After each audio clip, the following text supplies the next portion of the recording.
Diyos. Na-protect. Sino na susunod?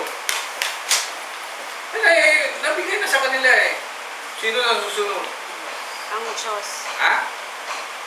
Hindi na. Nabigay na po sa kanila. They were blessed. Napagpala na sila. So susunod sana sino na? Dalawa lang naman po ang tao eh. Hentil. Okay. Israelite.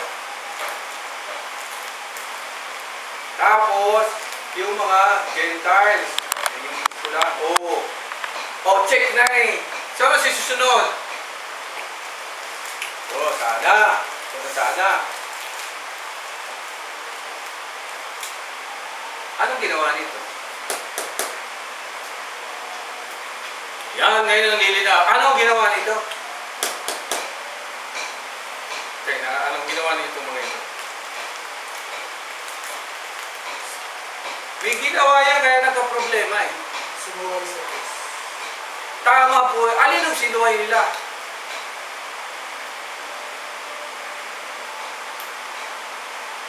Mga bata, huwag niyo sawayin si mami, ha? O matutulog kayo din sa o ili, huwag susubay kay mami, ha? Tsaka kay daddy. Anong ginawa nila, Tek? Sumama sa ibang Diyos. Ha? Sumama sa ibang Diyos. Tama. Punti pa yun. Hindi naniwala kay Jesus. Hindi, wala pa si Jesus. Wala pa. Wala pa. Nag-Diyos-Diyosan. Tama po yun, pero hindi po yun ang simula. Yun ang naging epekto. No, step by step. Papasok ng tagalabas. Ang sagot mo is 99%. Wala yung 1, yung 1 na lang na wala eh. Hindi, nakasulat din po ang sagot. At itong danger, kahit Kristiyano tayo ngayon, yan ang marami kong nakikitang problema sa ngayon. Dito na. Okay. Pinili ka na. Yun, pinili na. Check. Tama pala, hindi natin. Ibinigay na sa'yo yung pangako. Check. Pinamanahan na lahat. Check. Kasi ang pangako, papasok ka sa promised land. Nung pumasok na, anong gagawin? Hinati-hati na. Check. Pero may isang bili ng Diyos doon. May bili ng isang Diyos. Alam niya yan. Huwag magtitira ng taga... 0.5 na lang eh. Hindi ba ko ako 0.5? Pakuha mo na. Pamilya lang dapat eh. Tama yan! 0.2 na lang. Tama naman sinasabi ni Tine. Nandun ang punto eh. 0.2 na lang. Meron lang isa siyang di maano doon eh. Baka nakaili-ili. Pinili lang dapat. Oo, tama yan, Tin. 0.1 na lang. Ayan na. Alam niyo yan, ha? 0.1 na nga lang eh. Ayan, ha? Tama, that's 100. Huwag kayong mag-aasawa. Asawaan to ng tagalabas. Yung mga hindi. Kasi hindi nyo problema yan eh. Ako, ngayon ko rin na naman, kanina pa sa hindi ko, ngayon ko rin na realize yan. Oo nga. Kaya sinabihan kasi, huwag kayo mag-asawa dyan kasi ang hindi, may plano ang Diyos dyan. Pag inasawa mo yan, magkakagulo. Kasi ang hintil, walang Diyos eh. Ikaw may Diyos. Sige mag-asawa ka, ano mangyayari sa inyo? Ay kung matapang ka, mapapasunod mo yung asawa mo. Ay kung mas matapang yung asawa mo, ikaw mapapasunod yan. Ganun na nga nangyari, nagkarambol-rambol na. Yung iba, na-convert nila sa Diyos ng Panginoong Diyos. Ay karamihan hindi. Yung mga Israelita, na-convert pa ng mga hintil, sumamba sa ibang Diyos. Yun ang problema. Ano nangyari sa kanila mga kapatid? It is the exact reverse. Amen? Yun pa rin sila. Pero tinanggal yung opo, nawala po sila dito. Di ba sa istorya? Tapos, nawalan sila ng mana. Hanggang ngayon mga kapatid, pinaglalaban pa rin nila ang bansang Israel. Alam niyo ba mga kapatid, sa ngayon, 2026, hindi lang po Israelita nakatira doon. Merong Muslim doon. May Catholic doon. Nagkahalo-halo na. Dapat sa kanila lang yun. Ay wala, nagkamali.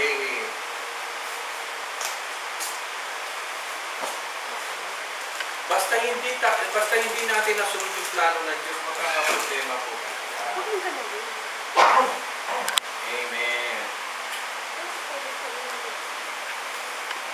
So, may question kayo dito?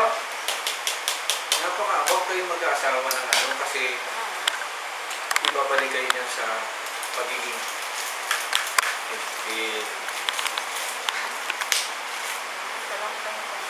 marami pa tayong issue na natutukoy dyan, pero dito muna ako mga kapatid. Ayan. So, nangyari, unti-unti, wala na po kasi nangyari. No? Ang natira na lamang po kasi na nagsumasamba sa Diyos, yung ano na lang, yung Jerusalem na lang. Juda na lang ang natira nun.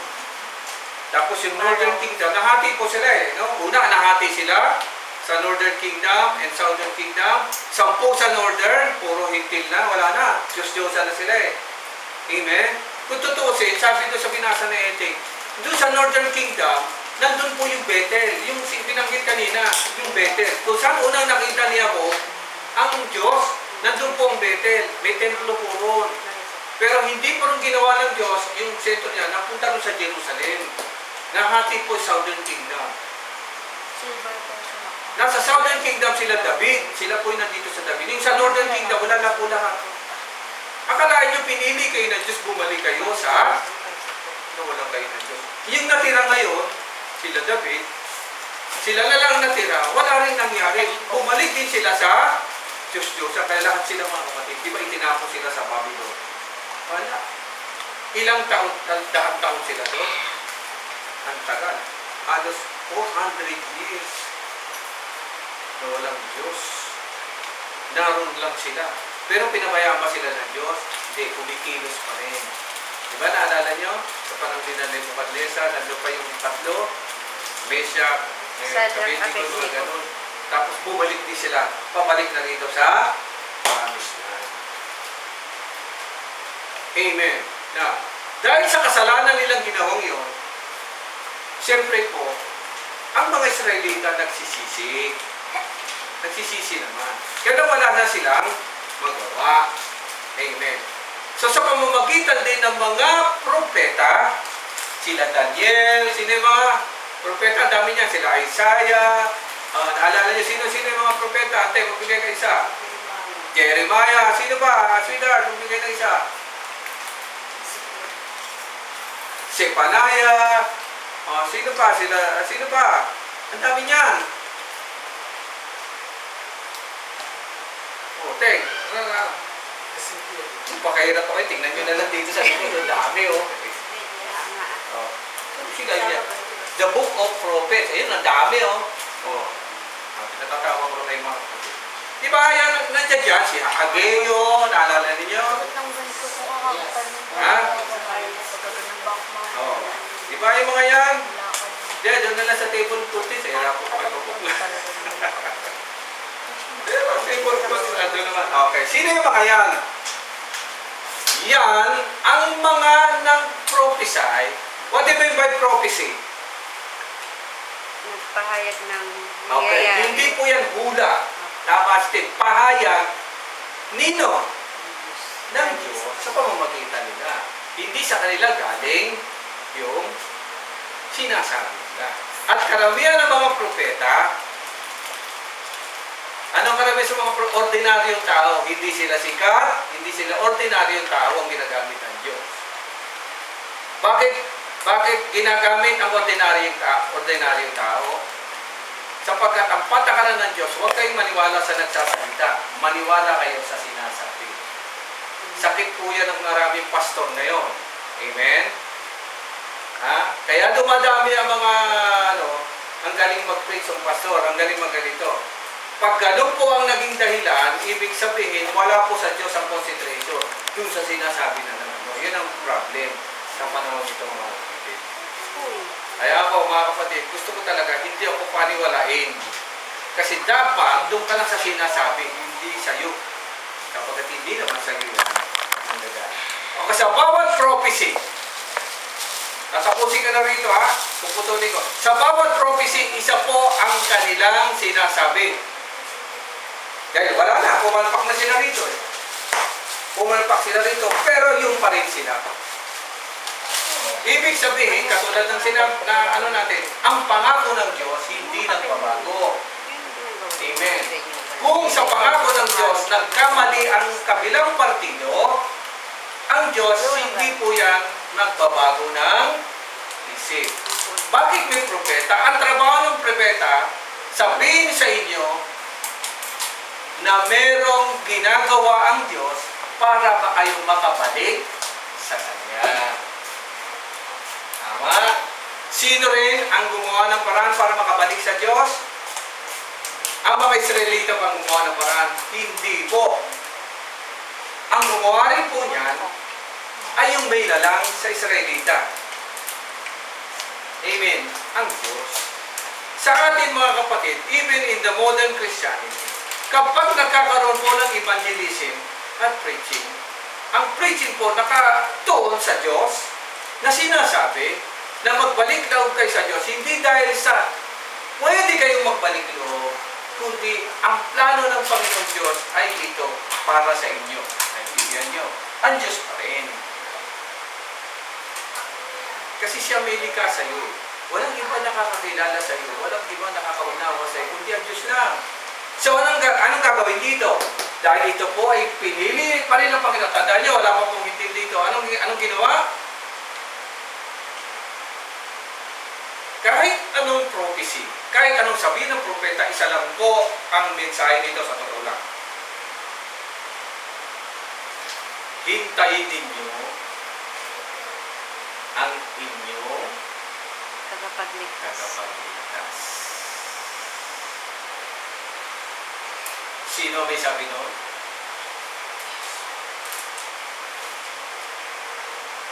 Kaya po, for the past 400 years, ang tagal nun. Ilan po? 64 pa lang ako.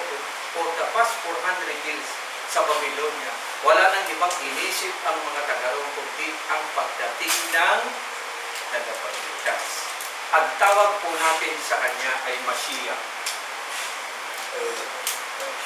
Ang pangalan niya sa Griego, ang pangalan niya sa Latin ay Messiah. Ang pangalan po niya sa Greek ay Christos.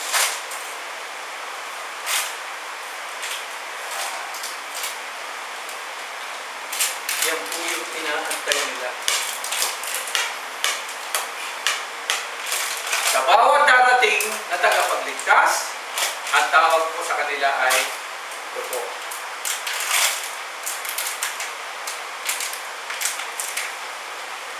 Marami na po bang Messiah, Christos na dumating? Marami na po. Pero, wala po ni isa sa kanila ang nakapagpalit sa kalooban ng Panginoong Diyos bilang mga tao. At hindi lang pala ito, dapat pati mga hintil ay so tagal mga kapatid, antay sila ng antay. Antay sila ng antay. Ang katulad ng sinasabi ko, kapag ang Messiah o yung Mashiach, yung Messiah o Kristo ay namatay, hindi po siya. So, ang dami na pong kalan, ay, ito Messiah. Namatay. Di wala. Ang dami po niya sa history. Napakita ko na yata itong haba na listahan nun. Sa ating kasalukuyang panahon, pati Pilipino, may Messiah Pilipino, di ba? Kilala niyo ba yun? May taga Davao, may taga Pampanga, may taga Amerika, pinakamarami niya mga kapatid. Lahat daw sila ay mga Kristo, mga Messiah. Ang problema, namatay sila. So, hindi sila yun. Meron pang isa, propeta, hindi pa namamatay. Nakakulong lang. Tawa sila. Yan kasi po yan. Amen. Nung dumating ang Panginoon sa Kristo, after around 400 years, kasi yung pagitan ng huling Testament book, ng Old Testament hanggang New Testament, 400 years po ang pagitan nun. Dead po yun, wala talagang ano. Kaya nang dumating ang Panginoon sa Kristo, ano ang tanong nila sa Panginoon? Kayo ba ang inaantay namin? Isaya. Sumagot ba ang Panginoon Kristo? Basahin ninyo ang Biblia, din minsan wala siyang sinagot na po. Wala po siyang sinabing gano'n.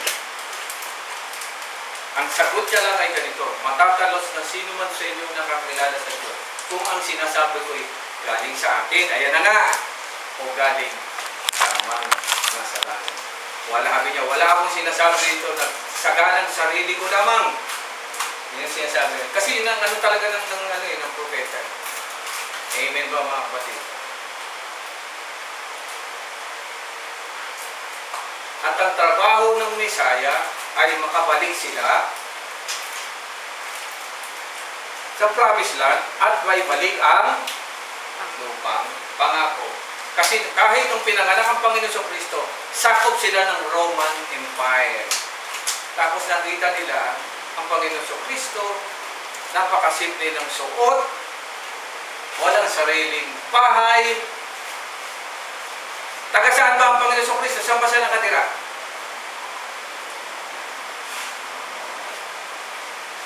Saan siya nakatira? Saan siya nakatira?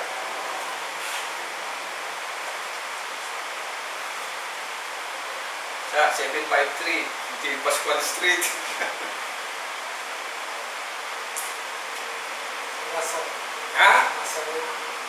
Doon siya pinanganak, ay doon siya lumaki ng bata, Nazaret. Pero hindi po siya doon nakatira.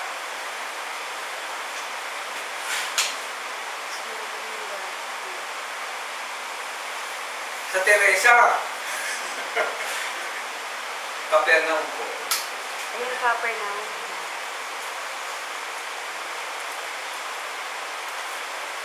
Yung Galilee, o yung Galilea, tumisa ng Galilee, napakalayo po nun sa Jerusalem.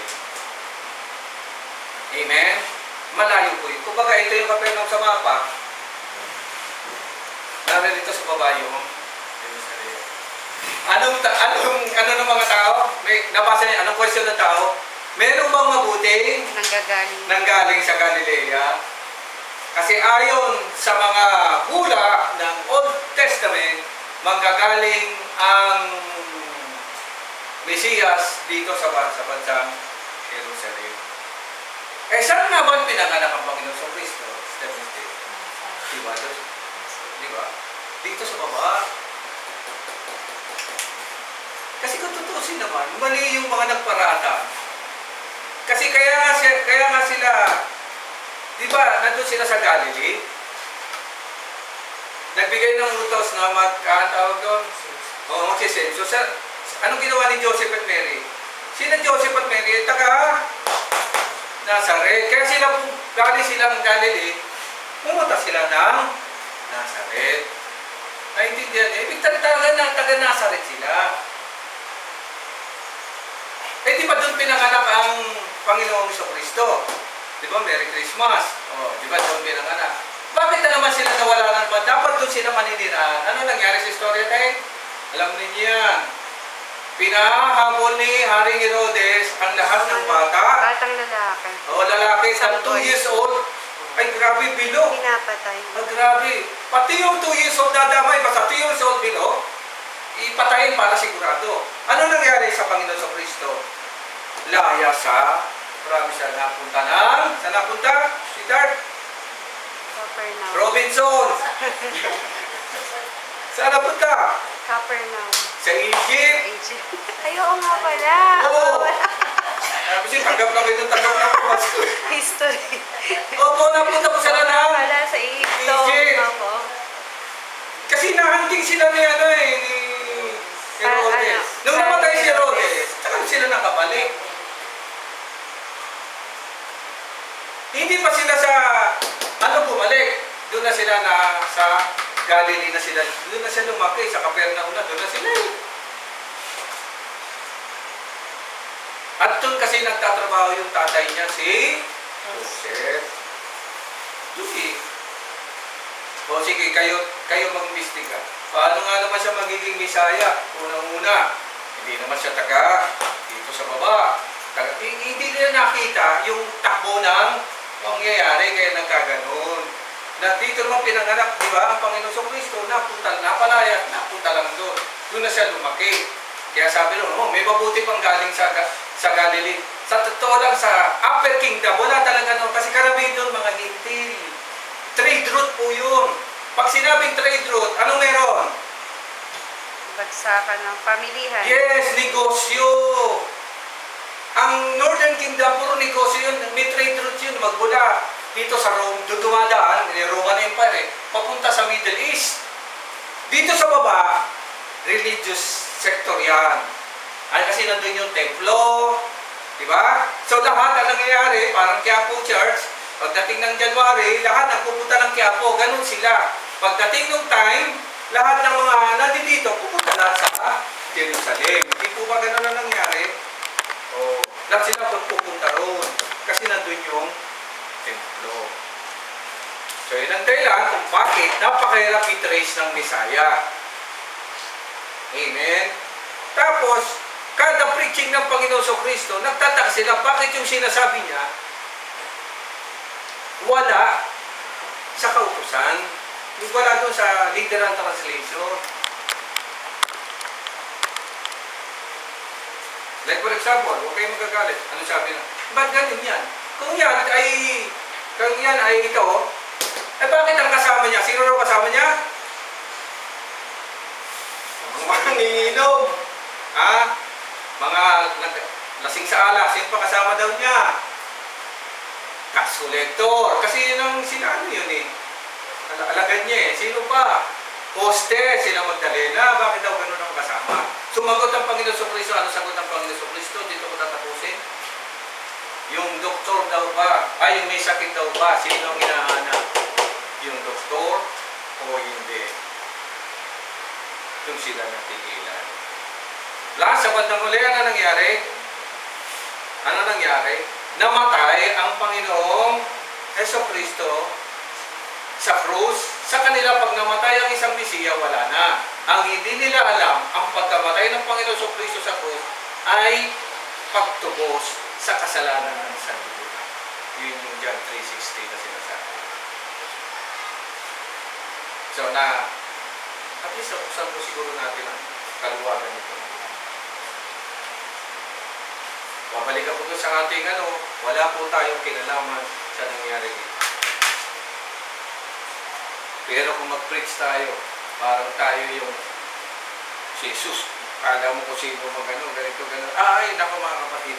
Iba-iba tayo ng habang natin yan akin lang, hindi man tayo bahagi sa lahat ng nangyari dito.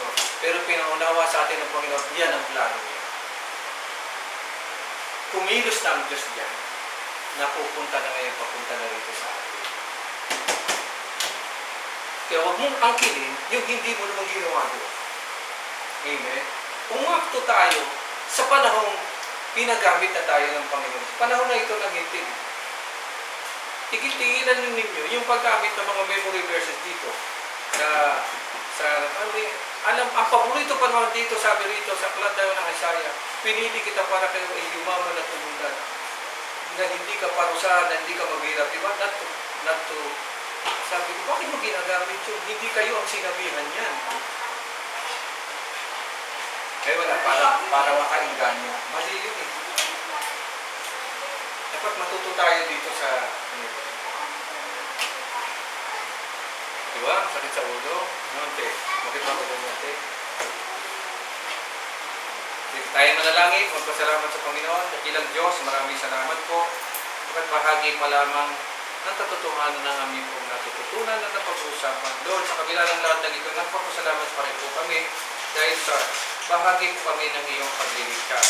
Bahagi kami ng nangyari sa aming mga kapatid na Israelita bilang katugunan mo sa pangako mo sa kanila na umabot po hanggang sa aming mga ito.